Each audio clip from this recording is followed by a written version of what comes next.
Before the Rings of Power, there were the Silmarils. Before Sauron, there was his master, Morgoth. Before Aragorn and Arwen, there was Beren and Luthien. Welcome to Window on the West, where we explore all the ages of Tolkien's Middle-earth, with your hosts, Jonathan Watson, Michael Grumbine, and Dan Coates.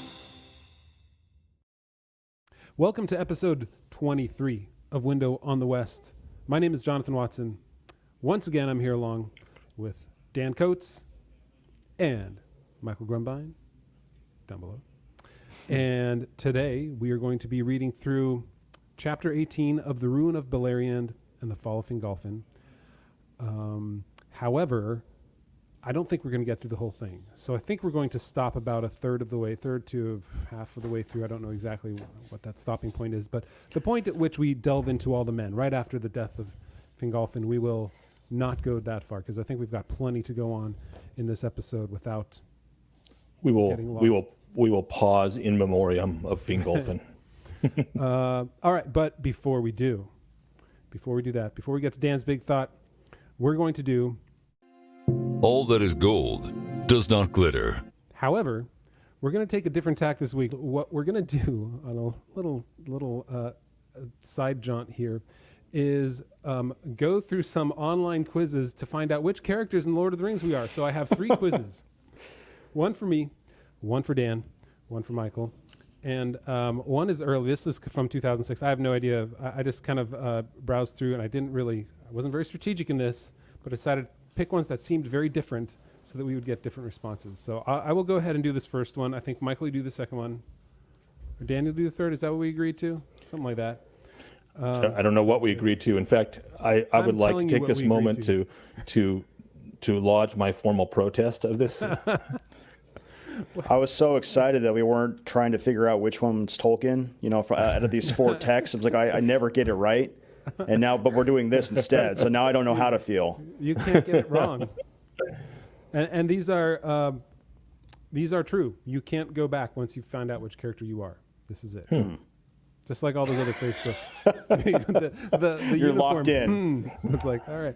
So, all right. Okay, so this is which Lord of the Rings. Can we take them for the other people? Can we have the other 2 vote for? Nope. Oh. No. This is it. This is done by high-end artificial intelligence identifying exactly who you are through a exhaustive ream of questions that will certainly end up with the true character of your Lord of the Rings. I guess we can't argue with it because it was designed by or developed by Mary Brandybook. That's right. That's right. On August 15th, 2006. That is one long-lived hobbit. So almost 16 and a half years. So, first question. I'll answer these ones. How would you describe yourself? At one with nature, wise, or proud and powerful?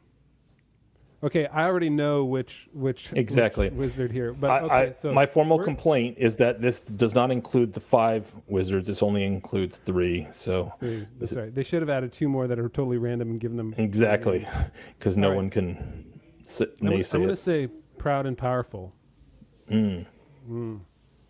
Although wise is there too. I'm certainly not at one with nature. We'll go I would have proud. picked wise for you. Oh, well, thanks. But this is how I see myself, not how others see me. But it's more annoying if I just tell you what I would have put as you go through. True. Maybe we should have done that, chosen it for the other person. All right, That's what I was does saying. the ring mean to you? I must help Sauron get it? Not much. Frodo must destroy it if there is to be hope for Middle-earth. Well, I'm proud and powerful, but Frodo, certainly, he must destroy it if there is to be hope for Middle-earth. And this question, all right, this is not top tier. How do you feel about birds? Well, I don't know if you've been following online the recent revelation that birds aren't real. That's right. Yeah. They're all spies. Is it a revelation? Is that what it is? They're lousy animals, or I live with them. They're very important. Eagles have especially been helpful. Well, especially in this chapter, we'll have to go with the eagles. That's right. That's right. Especially helpful, but only after death, apparently. Not in action. They'll never get you anywhere. They'll just take you from where you were. Okay. And then when the final act is played, they close the curtain. They close there. Ooh, well put. How about hobbits? Gandalf takes much interest in them. Stupid halflings. There's more to them that meets the eye. Oh. It's weird because it's like two of those are like self-reflection, and then one of them's like in the third person. Gandalf takes much interest in them. It's like, this is Saruman actually put this together. It's like, Gandalf, I mean, it's not. I think they're Transformers, and there's more to them that meets the eye. So we'll go with that one. All right, we've only got, I've got to hurry this up. We've got 10 questions. All right, next question. What are your weapons? A staff and palantir, a staff and a sword, or I don't fight much, but I would use my staff. Oh, a staff and a sword, not a palantir, for sure. Would you prefer to live inside or outside? I'm going to go inside. I'm really not an outdoorsy camping kind of person. What are your feelings towards trees? Cut them all down. Or Ents are very helpful, especially Fingorn, or they're very nice to live around. I think they're very nice to live around. I enjoyed my time spent in the California mountains at times, up near Truckee, Donner Lake, Tahoe. Okay, would you do anything to save your friends? Oh, jeez, this one's not hard at all. Friends, I'd kill them if necessary. Hey, if I can kill a friend to save 1,000 more, then I would certainly do it. The other options were, which wasn't the question, animals, just so you know. Well, I'm helping out our listeners because some of them can't see them. No, I know. So here are the other options. Most of my friends are animals. If they die, there's more. So no. Yes, I would even die. Or two, or lastly, friends, I'd kill them if necessary. Okay, ninth question. Would you ever side with Sauron? No, never. I was sent to combat his power. Yes, if he became very powerful. You mean the squirrel? Oh, Sauron. No, I don't think I would. Okay, what? You mean the squirrel? That's an option? What? Do you guys, does that, no, not ringing a bell? I bet you it was made right after the movie Up came out. Squirrel. Maybe. Okay, well. Fact check. When was the movie Up? While you keep going, I'm going to fact check the movie Up. You mean the squirrel? Well, that's just too weird, so I have to select that one. You mean the squirrel? So Sauron. 2009. I was wrong. It couldn't have been because this was made in 2006. Maybe this was like an inside joke by Mary Brandybuck, who developed this thing. Okay. Probably. Finally, if you died, who would you take? Who would you want to take your place? That squirrel. That's the first option. What is this? What's going on? Aragorn or me dying? No. Okay. Like I said, I didn't test these before going through it, so they're very well written, well crafted. But since he mentions the squirrel again, I have to go with the squirrel. So you've gotten 3, 3, and 4 for your. You've picked 3, 3, and 4. That's interesting. This is very Monty as far as Python. your split. Okay, well, at least it's in depth. Look at this. I'm 40% Gandalf. I'm wise and kind to others. I'm not distracted from combating the power of Sauron, which was your task in Middle-earth. I could also get this result because 30% I'm Sauron. This is horrible. This only gives you like a breakdown of the 5% or the 10% for each answer. So I'm 40% Gandalf, 30% Saruman, and 30% Radagast. I think it's time to move on from this one. This is the worst one. All right. Wow. All right. So next, all right, Michael, we'll do this one. This is which Lord of the Rings character are you? Hey, I will put these links in the show notes below. This is Dan's quiz, apparently. This is Dan's. I thought we were going to let you relegated me to the Rings of Power quiz. All right. Of which I had much better. No. I'll take this one.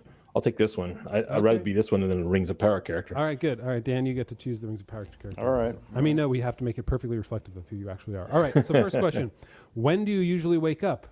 The crack of dawn. You honestly never sleep. Mid-morning, early morning, afternoon, or so early it's still dark out. You honestly never sleep.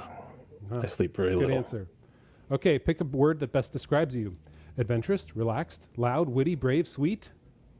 Loud. I agree. I'd Pick agree somewhere to go on vacation. The one we agree on is that he's loud. Pick somewhere to go on vacation. Somewhere quiet. Cave exploring. The forest. Home. The mountains. On an adventure. Mountains. Where would you be at a house party? In the kitchen, in the middle of a large group of people, sitting on the couch telling stories and jokes, standing off in the corner in a small group of friends, or somewhere observing people. The last. Somewhere observing people. Really? You're not the life of the party? You're the loud life of the party, or you're loudly observing people. I make commentary. See, the off summer observing people doesn't say I had to be quiet when I was doing it, did it? Nope. All right. Okay. So, all right. How many questions are there in this thing? I don't know. Let's go fast. What would be your tragic flaw? Your kindness for others, your pride, your sense of purpose, your sense of duty, your passiveness, your intellect? Tragic flaw, intellect. Okay. Pick a color. This is deep. Pick a color that best reflects your personality. Blue. I'll just let you... Blue. Okay. Why blue? I love the 90s song. Oh my gosh. Which would you pick to be your animal companion? That took me a second. An eagle. An eagle. That's a good companion because they'll be there to save you when you die. Which of these educational places would you go to? An aquarium, art museum, science museum, a zoo, an air and space museum, or a history museum? A history museum, of course. Oh, yeah, that makes sense. 100%. What's your best quality, your love for others, your honor, your wit, your smile, your gracefulness, or your laugh? It's not on there, so I choose nothing. No, sorry. Wit, I guess. Honor, maybe. Who knows? You do. All right, Dan, you and I, he's not picking it, so you and I have to decide. I would say honor. Not my smile, that's for sure. Yeah. I would say honor or even gracefulness. Gracefulness in the sense you are graceful when you deal with other people. You offer them grace. I think so. In your in-depth discussions that I've seen where you are at odds with other people. All right. That is really, really kind of you all. Let's see here. It just jumped me way down the list for some reason. Okay, which location on Middle-earth would you want to visit? Helm's Deep, Mirkwood, the Shire, Lothlorien, Khazad-dûm, or Rivendell? I'm just kidding. Lothlorien. Lothlorien. Okay. I'm curious, Dan. Where would you want to visit? I definitely would want to visit the Shire. I think that's where my heart lies. Yeah. I think I would want to visit Rivendell. Yep. Almost Rivendell, but I don't know, man. Something about Rivendell and how it struck me the first time, and that the picture I had in my mind of it being in that valley with the golden and silver trees are unreal. So I would love to see those. Well, all right. So Michael, which glorious character like are you? Me, you are mostly Gandalf. There you go. You're really smart, and you know it. You're the type of person that seems to have infinite knowledge of both useful and meaningless information. You'd absolutely fly through a trivia game show with very little issue. Is that true? Is that true? Would you fly? Maybe. I would fly with my eagle because I have an eagle. You're also a bit mischievous, but that's all a part of you. A part? Oh my gosh. Sorry, they put the word together. That's all a part of your charm. There's a warmth to you that everyone notices, and that makes you a great person to be around. At least there's not a tempest in me. But maybe there will be a tempest in Dan. So, oh no. Which Lord of the Rings of Power character are you, Dan? Let's find out. Oh boy. Which Middle-earth species would you be part of? Men, elves, orcs, dwarves, or hobbits? You know what? At least they admit that there's no Harfoots. They're actually hobbits. Yeah, I don't. Just because I don't want to end up as a Harfoot, I'm going to say you're not allowed to do that. No. And I quote Dan, the Shire. I know. I take it back. My heart is where my heart is. Well, those Harfoots in the show are not from the Shire, right? Those but you would rather be a hobbit. They're not hobbits. They're Harfoots. Yep. I think it's hobbits. I think it has to be hobbits. I'll be a hobbit, sure. So where would you live? The Shire, of course. The Shire. Who would be your best friend? Galadriel, Elrond, Arwen, Gimli, or Boromir? Well, that's an interesting question. Yeah. You know what's funny? I bet you if you put Galadriel, then that makes you like Galadriel because she is her own favorite best friend. She's the one she loves most of the world. And they did this before they knew who Galadriel really was. It was revealed in the Rings of Power. That's right. I think you got to put me down with my buddy Elrond. Oh, I think that's what I would have picked. Elrond or Boromir? Yeah, I was between those two. Yeah. Okay, who is the best antagonist? Sauron, Saruman, Gollum, Grima, or the Witch King of Angmar? Interesting. The best antagonist. Let's go with Gollum. Without him, Middle Earth would be ruins. That's true. That makes him the best. That made him best. Yeah. Which Lord of the Rings movie have you rewatched the most? Oh, The interesting. Fellowship of the Ring, The Two Towers, The Return of the King, The Hobbit: An Unexpected Journey, or The Hobbit: The Battle of the Five Armies. They just completely ignored The Desolation of Smaug, the second one. So Was there really a second one? Do birds really exist?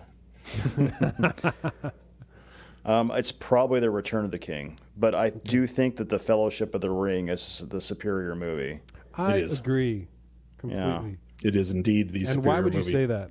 Why would you say that? I think that it's just of the three, it's the closest to the book, in my opinion. And I think that the way it sets up the Shire, and I don't know. Yeah, I agree. I think, and everybody likes Gandalf the Grey more than Gandalf the White.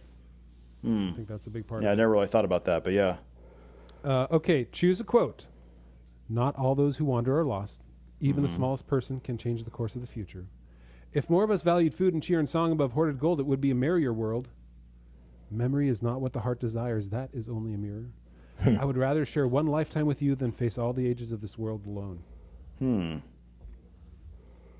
One of these quotes is not Tolkien. I guess I'm going to have to pick the Not All Who Wander Are Lost. Which ring would you choose? The ruling ring, namely the One Ring. The Ring of Fire, Narya. The White Ring, Nenya. One of the 7 Dwarf Lord rings, or one of the 9 mortal rings of men. Oh, sad. Vilya got short shrift. Why would anyone want to have the 9 rings or the 7 rings? Because you just become a slave to Sauron. Why would you want that? I guess the Ring of Fire, does that not help unite people and inspire them? It does. I'll take the Ring of I Fire. like that. Also helps defend you against a Balrog. Yeah. That's a good point. All right. Which powers would you want? Invisibility, to heal and preserve, to gain wealth, extended lifespan, or ultimate control? Ooh. I guess to heal and preserve. You're going to be an elf. Yeah. Sad. All right. Not sad. Choose 3 people to go on a journey with. Samwise, Frodo, and Pippin or Merry. Wait, Elrond? what? That's 4 people. They can't even count. Pippin you have slash Merry. I know they put a slash in there just to save themselves, but it's literally not. They're the same character in the movie, so it's Yeah, they're interchangeable. Yeah, they're like R2D2. It's like they're the same thing. That's funny. Elrond, Boromir, and Gimli. Bilbo, Gandalf, and Thorin. Legolas, Bard, and Tauriel. Oh no, definitely not that one. Galadriel, Eowyn, and Aragorn. Wait, Oh, okay. why did they put Elrond, Boromir, and Gimli together? That's a weird one. I don't know. Or Galadriel, Eowyn, and Aragorn. I I guess think it'd be more awkward if it was Arwen, Eowyn, and Aragorn. You're like, Well, I that's don't a wanna be in super. that one. That's all a super awkward one. The Galadriel, Eowyn, and Aragorn. Yeah, because so not it's like that one. Not that one. like- unrequited love I'm and stuck with my mother-in-law. yeah, my grandmother-in-law, and the unrequited woman who loves me. That's the most That awkward sounds- date ever. I think I'm gonna go with Bilbo, Gandalf, and Thorin. That sounds. I think that'd be it. That's a I would good have gone mix. with that one too. Yeah. Yeah, that's a good mix. All right, one more. If you could describe yourself in one word, what would it be? Courageous, compassionate, wise, strong, or loyal? I guess loyal. Yeah, I don't know. Yeah, Seems I agree right. with that. Oh, you got Galadriel. There is a tempest in you. How did I get the worst character? No matter what you did, I bet you. no matter what you pick, it's always Galadriel. Yeah, it's always Galadriel. That's what it is. Galadriel put this one together. She made everyone's gonna be me. Everyone's gonna be me because I'm the most important one. Here's what it writes though. You got Galadriel. You are a firm defender in the forces of good and light. I mean, believe you're that willing to love sacrifice knows no anybody bounds. who's a defender of the forces of good and light if it serves your purposes. But This I guess must you're have been done before the film, before the show came out, because they write, you are very kind, warm, and gentle. what? You show you have a great heart and sympathy over the weakest of creatures of Middle-earth. All of these statements are false. She is They none are. of those things in the Rings of Power. So this quiz has brought me into a pit of depression. Thanks, Jonathan. No problem. That was so perfect. Oh my gosh. All right, I will link those in the show notes if you want to go try them yourselves. Let us know in the comments what you got. And if I want to see on this one, this is on geekbomb.net. Never heard of the site before. But does everybody get Galadriel if they go through this? That would be really fun to find out. That would be fun if our Discord chat, they posted their results. They all posted the results of what they took. Don't like that, man. All right, well, let's As move for on. us, We might have spent too long on that. So if you skipped forward, here we go. We're going to get into chapter 18, the first half of The Rune of Beleriand and the Fall of Fingolfin. Michael's homie, G-Funk Money Dog. my boy goes down this chapter. And Dan, as is our wont, what is Dan's big thought today? Today, this chapter is called Of the Ruin of Beleriand and the Fall of Fingolfin. And something that I just noticed as I've been reading through the Silmarillion, and I didn't notice it until today, is that every chapter starts with of. So my big thought is that they titled the chapters of the Silmarillion like episodes of Friends. So episodes of Friends, they're all like the one with Ross's new girlfriend or the one where Joey moves out. So if we were doing that same kind of format convention, it would be, this is the one where Beleriand gets blasted by a volcano and the High King dies battling a god. So I thought that was pretty cool. That's funny. It never occurred to me because I never decided to look at them in order here. But yeah, you're right. Every single one is of. Yeah. Well said, sir. Well said. So in this chapter, obviously you have like the big giant volcano blow up, which apparently, unlike Rings of Power, does kill elves. Right. So the most powerful of all the creatures of Middle-earth, which are the Noldor, in fact, get wiped by the pyroclastic flow. So, but I guess there were no random dirty villagers in that mix, so maybe they're immune. Yeah. Rings of So Power.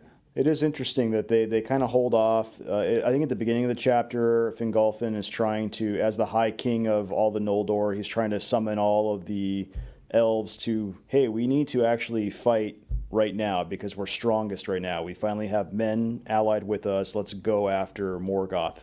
And he's not able to get everyone on board with that because it just seems like, well, if we do that, a lot of us are going to die. We don't want to do that. Let's just have the status quo that we've got going on. We've got some kingdoms. We've got, land. We're okay. And then it's really interesting that Morgoth just surprise attacks them with a big giant volcano and just kills everybody. And it seems like all the kingdoms that are in that I guess they're all encamped around it. It's the siege of Angband, and he just basically breaks through everywhere. Right. Using fire. And a dragon. And Glaurung. The first dragon we have mentioned. And there were a lot of cool instances that I had forgotten from my last reading. One of them is that Tolkien, in his notes here, published by his son, is really, really insistent upon just giving us the end of the story in the beginning. I'm going to read this quote from the first paragraph. This is after we're talking about Fingolfin's plan to actually break the siege and win the war against Morgoth. This counsel was wise according to the measure of his knowledge, for the Noldor did not yet comprehend the fullness of the power of Morgoth, nor understand that their unaided war upon him was without final hope, whether they hasted or delayed. So, just telling us right in the beginning, ain't nothing you do is going to work. You can wait, it's not going to work. You can attack, it's not going to work. You are hopeless. And these are Noldor too. So, but anyway, my favorite passage was the description of the volcanic explosion, which I wish Rings of Power had done something like. So, and then suddenly Morgoth sent forth great rivers of flame that ran down swifter than Balrog from Thangorodrim. I want to pause here and say, apparently the measure of how fast you are is a Balrog. That's pretty interesting. I don't know that have we ever caught hint of the fact that Balrogs are supposed to be super fast. It says, and then and poured over all the plain, and the mountains of iron belched forth fires of many poisonous hues. That's interesting because it's like a rainbow poison, and the fume of them stank up the air and was deadly. Thus Ardgallen perished, and fire devoured its grasses, and it became a burned and desolate waste full of a choking dust, barren and lifeless. And it says, for many of the many charred bones there, their roof. Sorry, let me start again. Many charred bones had their roofless grave, for many of the Noldor perished in that burning, who were caught by the running flame and could not fly to the hills. And so it's just this message. And so this is the Dagor Bragollach, the Battle of Sudden Flame, and Glaurung is there. Glaurung the Golden, who I had forgotten was the Golden. Just as the very first dragon we ever meet in Tolkien's world, when The Hobbit was published, Smaug is Smaug. Smaug fancies himself Smaug the Golden, which now I'm beginning to think may have been Smaug being egotistical, trying to make himself like the father of dragons. Oh, interesting. That's a really good point. And not just he's sitting on gold, right? The other thing is like, no, he calls himself Smaug the Golden. He does. Yeah. I hadn't thought about that. Interesting. And Glaurung is the first dragon, right? He is indeed. And he has no wings, just to be clear. He's a wingless dragon. Yeah. Yeah. And still nothing like him has been seen, so the elves have nothing against him. He destroys whoever he comes into contact with, most of the time anyway.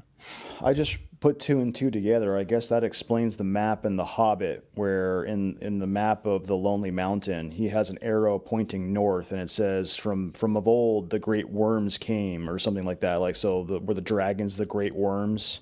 Yes, sir. So they weren't. So like, yeah, when I read through this, I was imagining a dragon with wings, and like the whole. So he doesn't specifically say they don't have wings, but I guess it becomes clearer later on that they don't have wings. Yes, when he creates the winged dragons, so he makes the point that the dragons that came before, like Glaurung, do not have wings. I thought you read the Silmarillion, Dan, and knew all this already. I mean, unless it. I mean, it is possible it isn't in the Silmarillion, and just because my knowledge is mixed up from all the other unfinished tales. So am I wrong on that, Jonathan? Because I mean, in all of his, in the details of the Children of Húrin, there is no mention of him ever flying. It's always a crawling. He crawls across the bridge to Menegroth, right? All that happens, or is it Nargothrond? Now I'm getting lost. Nargothrond, yeah. Yeah. All that happens, and he never flies. So I don't think there's ever any mention of him actually, his wings beating the air or anything like that. And I'd have to find it, but where it mentions that he is indeed a wingless dragon, I'm very certain that it's in there. Unless maybe he gave his wings to the Balrogs. The standard question of, do Balrogs have wings? Okay, so I brought up the map here, if you're watching it on video, and it shows us where Ardgallen and Fauglith is, right? The green region, which became Land of Gasping Dust. And it's at this point where, he just comes out and like just goes everywhere. It's not like he makes one he makes one drive into into Tolsirion or into Ardgallen or into Maglar's Gap. Right? He goes everywhere, like you said, Dan. It's and it goes all the way down to, I think, where does he stop? He stops like eventually, I think, at the River Taglin, right down. If we look right down here to the west of Doriath, that's where sort of the break is, where they finally start pushing him back. But it's so much that happens here with all the different places. Did you guys have a specific part of this here? Because this is sort of like an entire, like what happens here would be an entire season of a TV show. Yes. Of how everything is being set up now and how many people die, right? Angrod and Ignor were slain, the brothers of Galadriel, and Amrod and Amras. Ignor, I always get them confused. Amrod and Amras are Feanor's sons, right? Correct. Yes, and Angrod and Ignor are her brothers. So, but this is also the first time that the bond between elves and men is really forged, and we see that with what Barahir, right? Is it Barahir? No, I'm trying to find a place here. Yeah, Barahir comes to the aid of Finrod. So Finrod Felagund, he leaves from his fortress down in the south to come help in the battle, and he gets quickly surrounded, and he's about to get killed. And Barahir of the House of Beor is the one that shows up, and it says they form like a wall of spears all around Finrod, and basically pull him out. They cut their way out of the battle with great loss. Right, that was my favorite. Yeah, Serich. in the Fen of Serich, yeah. So that was my favorite part before we get to Fingolfin, was just this bond between men and elves and how they come together. And I just like the image of a wall of spears, like they're just completely surrounded, and they're cutting their way out. And this becomes important, it seems like, because Finrod actually becomes indebted to a man, and he gives him his ring as a pledge, or like as a token, like I am now indebted to you forever. I thought that was interesting. Well, and do you know the significance of that? Because we've seen that ring. That is the We've not seen it in the Silmarillion. The Ring of Barahir. We've seen it in the Lord of the Rings. So Aragorn wears the Ring of Barahir. So this is a ring from 6,000 years before, at this battle, the Dagor Bragollach, and it's been passed down through the ages of men down to Aragorn, and he wears the Ring of Barahir, and it marks him as the leader of men for a couple of different purposes. But yeah, it's pretty cool. That's cool. This is the origin of it. So with I'm curious, Michael, because you've always, as we led up to this chapter, right, you've always said that Fingolfin is your favorite elf, lord. So what is it that, like, in this chapter that brings that to a head? What is it about him that makes him the character that resonated the most with you? I suppose it is that, well, let me put it this way. I've always loved that tragic spirit of the Anglo-Saxon myth, and it's in Beowulf as well, and where the warrior leader of his people in the utmost gives his life at the end in a kind of in despair, and he goes out fighting. This is what he is. So Fingolfin is the greatest warrior of the elves. He's the High King of the Noldor, and Feanor was more powerful, but Fingolfin was the greatest. And he does this thing. He makes of himself a legend by actually taking the fight to the source of all evil in Middle-earth, to Sauron's lord, and fights him. And it's tragic and it's sad. It's an act of despair. And he thought all was lost, and he wasn't. He was wrong technically. Not all was lost, but he was mostly right. And it's that tragic figure who at the last, defies the darkness to the end and does something which no creature in Middle-earth then or now, now in the time of the Lord of the Rings, has ever done. So he actually wounds 7 times. He wounds the greatest of the Valar in terms of the most fearsome of the Valar. And most powerful creature. What is the line? He says, Tolkien says, and that was the last time in those wars that that's Morgoth, passed the doors of his stronghold, and has said that he took not the challenge willingly, for though his might was the greatest of all things in this world, alone of the Valar he knew fear. So his might was the greatest of all things in this world. So and there's the hero, even smaller than him, like literally much smaller than him, and he's defiant to the end. And I find that heroic warrior ideal to be appealing and sad. It's a tragedy and a glory all at once, and I've always loved Fingolfin for that. And he's doing what a king should do. I mean, he's taking the fight to the enemy himself instead of just relying on what others would do for him. So anyway, that's my personal love of Fingolfin.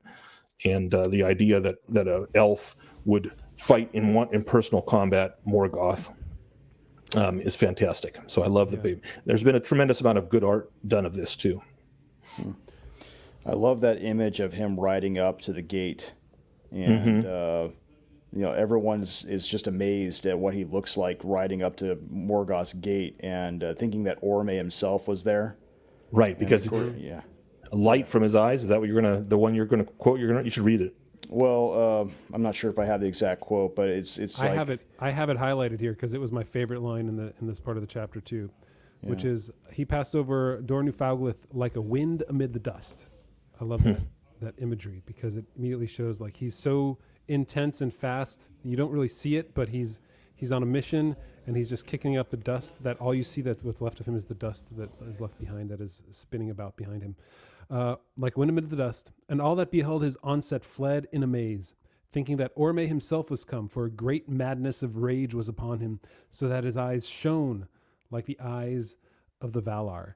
And I think we'd be remiss not to note that what is it that made the men fear the elves? It was the light in their eyes. Very good, very good. Yes. And so when his eyes shone like the eyes of the Valar, you would look on that in fear in a way. You're like, oh no, he's coming. And even, you know, it's the righteous anger of the good against evil here is not just a plaintive, direct, and, you know, it's good, but it's an intense, fearful good. And I like that. Right, and it's something that is indeed frightening. I mean, I think we have to imagine it's more than just sort of the light glinting off of his eyes and an angry expression. I mean, I think there's pretty clear evidence that this is him showing forth his power, like his power is being expended, like Fëanor in some way, you know, his half brother, and his power is going out from him, so much so that there's literally light coming from his eyes. Yeah, I just love that image of this very small elf. He comes up to the gate and he's just coming in righteousness. He's coming in I'm in the right, and he's banging on the door, and he's challenging Morgoth to come forth in single combat. And then Tolkien writes in one sentence, and Morgoth came. It's just like, oh, it's happening. Like the man knows how to write. Yeah. Yeah. And once again, we have where the name of a good thing in the Lord of the Rings is probably the name of a good thing that Tolkien used before. And so Morgoth hurled aloft Grond, hammer of the underworld, and Grond was also the battering ram used against the doors of Gondor. Right. Minas Tirith, yes. Minas Tirith, yes. And so that paragraph where he talks about Grond rent a mighty pit in the earth where smoke and fire darted. Many times Morgoth essayed to smite Fingolfin, and each time he leapt away as a lightning shoots out from under a dark cloud.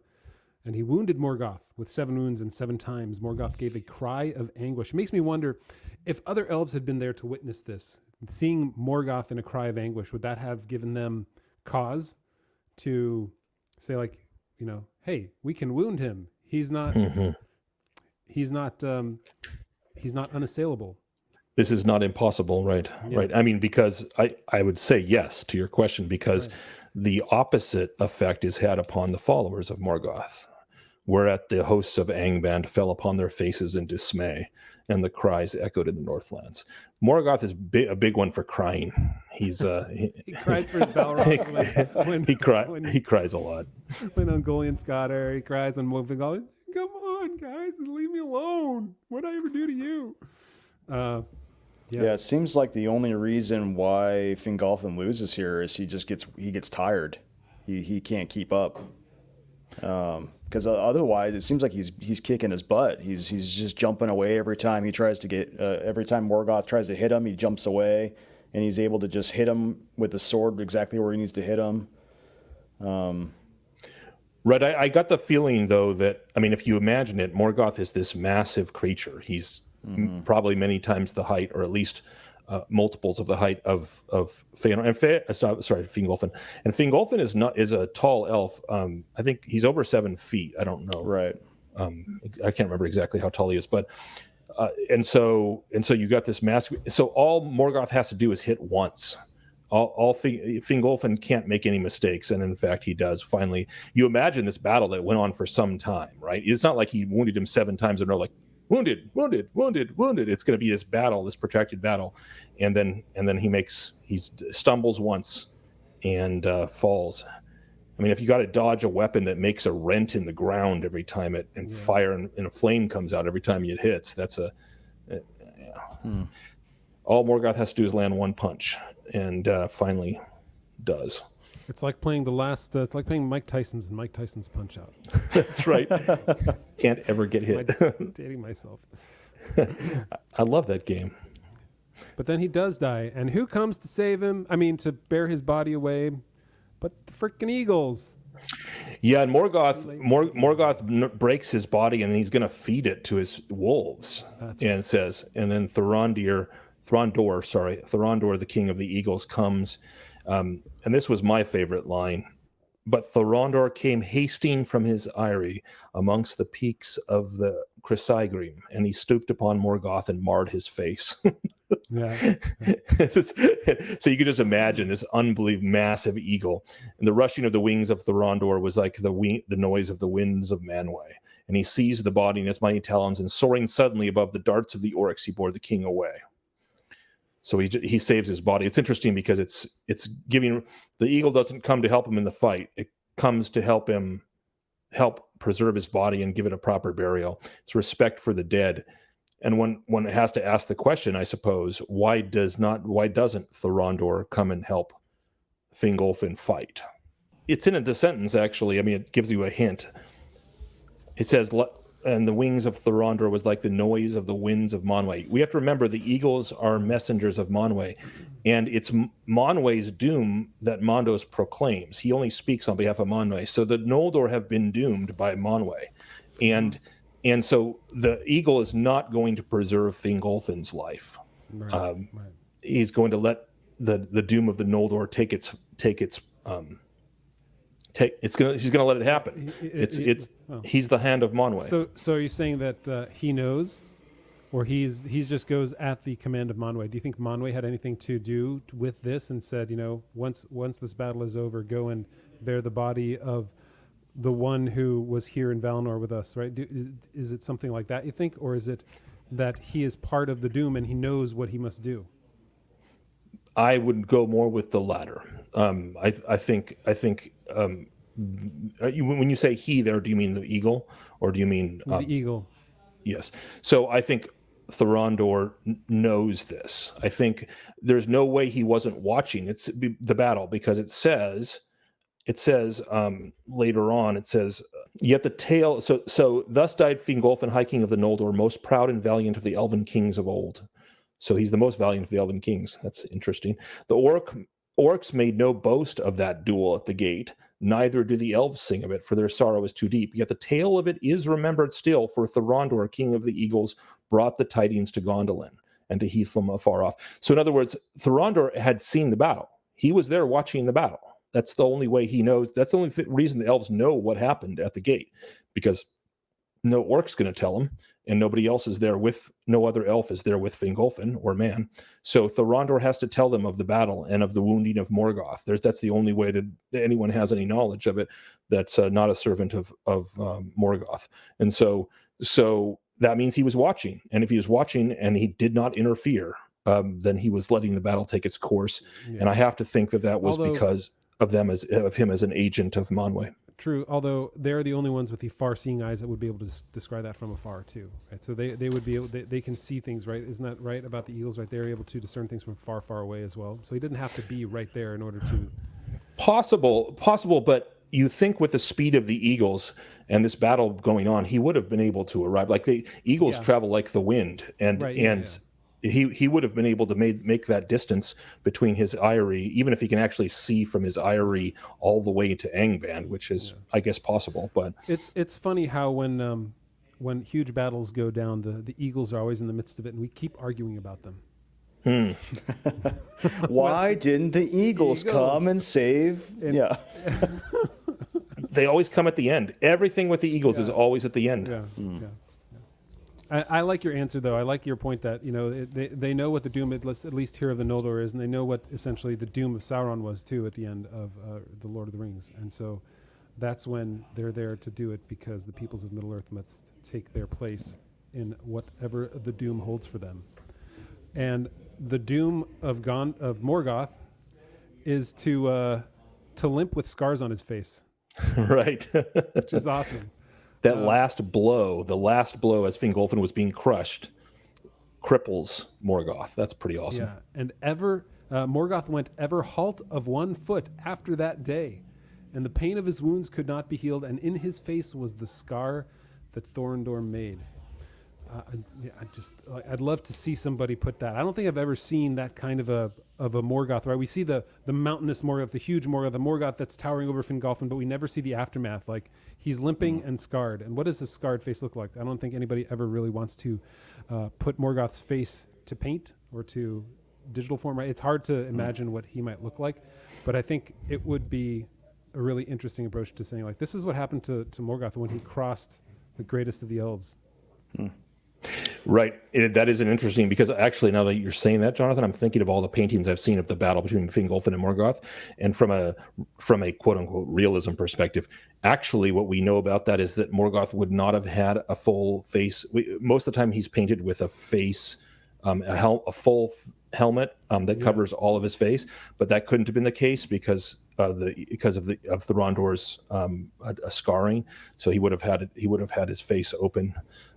Or maybe he took off his helm at the end. Who knows? But But anyway, at some point, his face would have been revealed, exposed. Yeah. And his hands are already messed up, right, from the Silmarils. His hands are burned from the Silmarils. Yeah. I mean, the guy's like he's like a walking VA case. I mean, he's got burns all over his hands and arms. He's got multiple wounds that won't heal on his body. He's crippled. His face is a ruined mess. I mean, look, this is... He's going to have serious PTSD after meeting him. I mean, he's the only one that knows fear of the Valar, so PTSD is in the cards. We can identify with him a little bit now. It's really interesting because I think you see this in Tolkien multiple times where evil has taken on its final form and it can't really choose anything else because it's fully chosen evil. It's fully, like, I think at one point, I think Sauron, we learn Sauron is able to shapeshift and become different things, but at a certain point he just locks in and this is what he is. And you have that with Morgoth here. He's locked in into his final form, and now he's taken what he wants, and now he's going to be crippled and scarred and marred and deformed the rest of his life. And I mean, he's taken after. Yeah, Sauron takes after his master in that regard. Sauron does. I would wonder even if Ungoliant, right, was she stuck in that form too? Because she was she didn't necessarily start out as a spider. She was corrupted.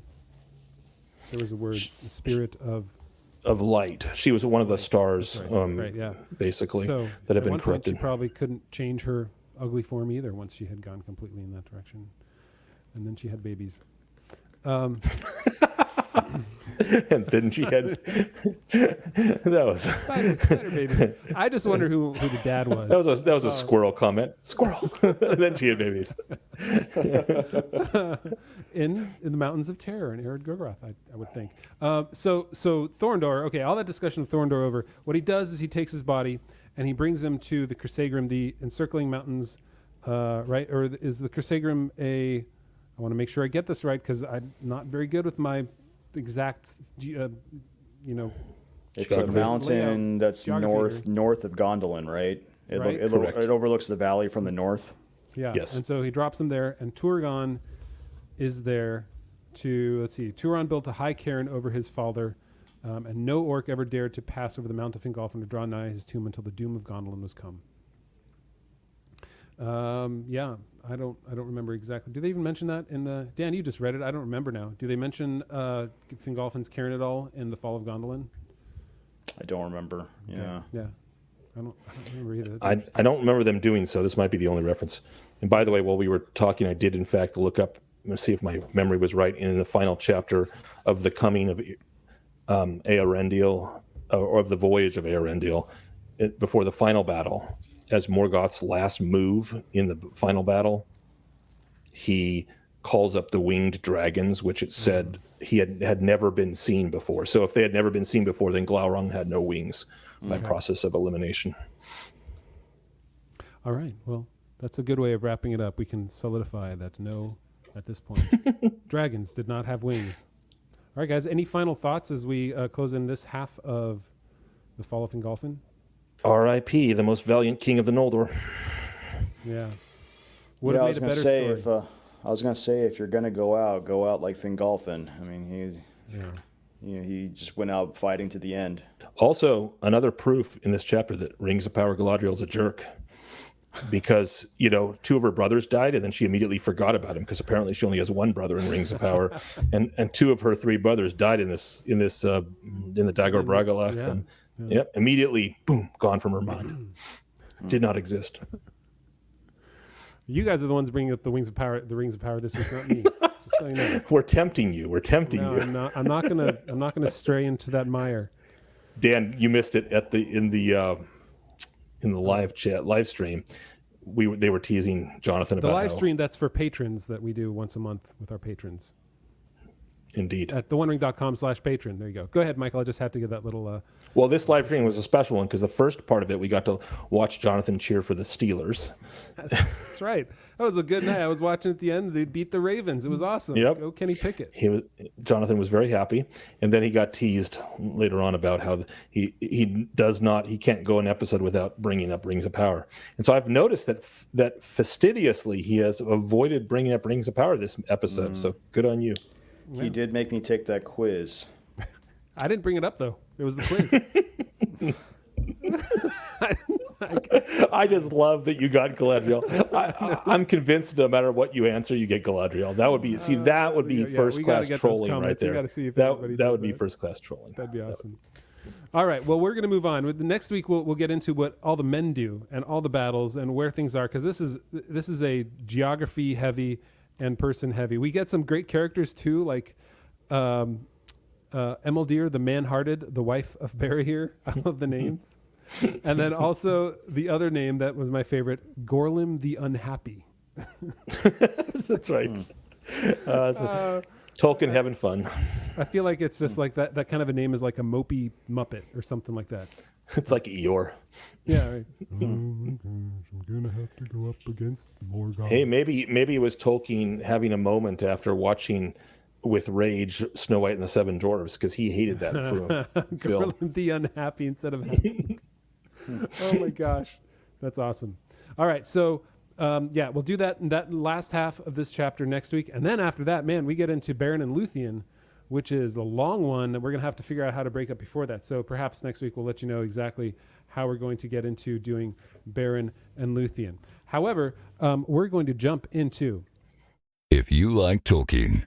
And if you like Tolkien, this is something I came across this week, which is C.S. Lewis's review of, I wouldn't say review so much as an essay in response to critics of The Two Towers and Return of the King. That's kind of a big part of it. But I guess this is his review that appeared in, I can't remember. It's in 1955 in a paper, and it was reprinted in a book in 1970. I want to say. But this article here is on the internet in a couple places. I'll link below too. I did a Torque Daily on this one, but I wanted to focus in on this bit right down here where he talks about the value of the myth, because people were talking about like, it's fantasy. Like, why must we live in these fantasy worlds that don't have any bearing on reality? And they're kind of denigrating the Lord of the Rings, because at this time there wasn't any serious fantasy fiction really. There was some serious science fiction, but even then, like Dune hadn't been published yet by the time that this had come out. And so you'd have short stories, and Ray Bradbury had some published things. I don't even know, is some of Asimov's work out by some of Asimov's work, yeah. So there wasn't much, right? It was still a pretty nascent yes. genre. Very nascent. And I think fantasy was even more nascent. There was even less of it. Like you had the historical fantasy, right? The Arthurian legends and other almost more legendary things, but not a book like this here. And so he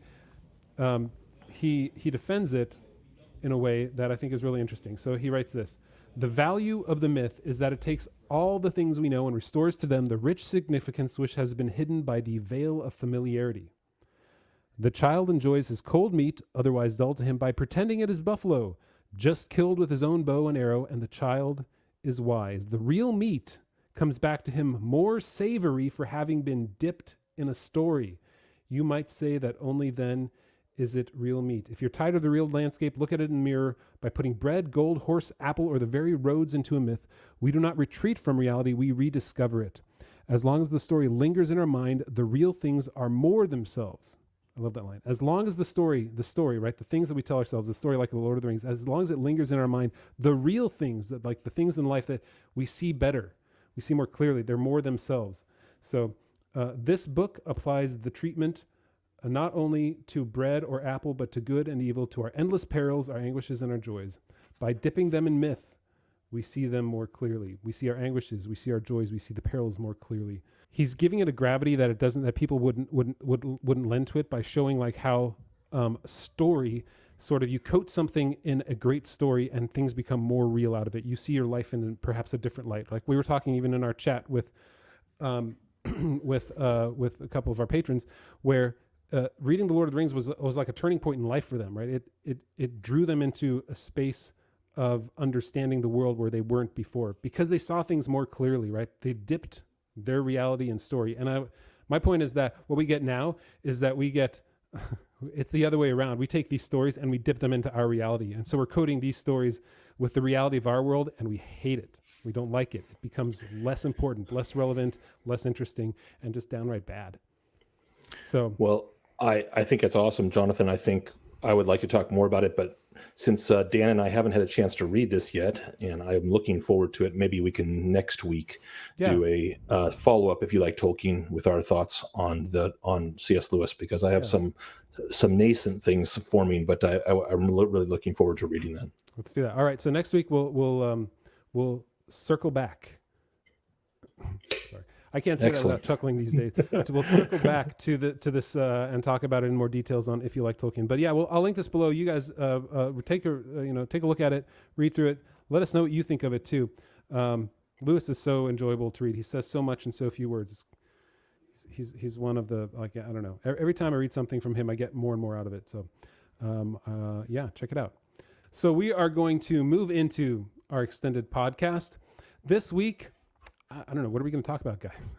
We're going to talk a little bit about why was Morgoth the only Valar that had fear? What's that about? That's what Tolkien writes, that Morgoth was the only Valar who felt fear.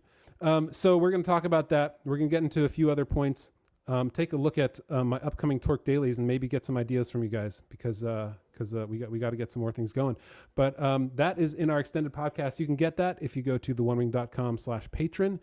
It's $4 a month. You get a month free, and you can join us in our Discord. You can join us in our video chats, and you can ask questions that we will answer in our extended podcast, which we're going to jump into now. It's another 20 to 30 minutes of intense discussion and and bones breaking, except for Michael's, and sweating and blood and curse word. No, we're not. I'm joking, actually.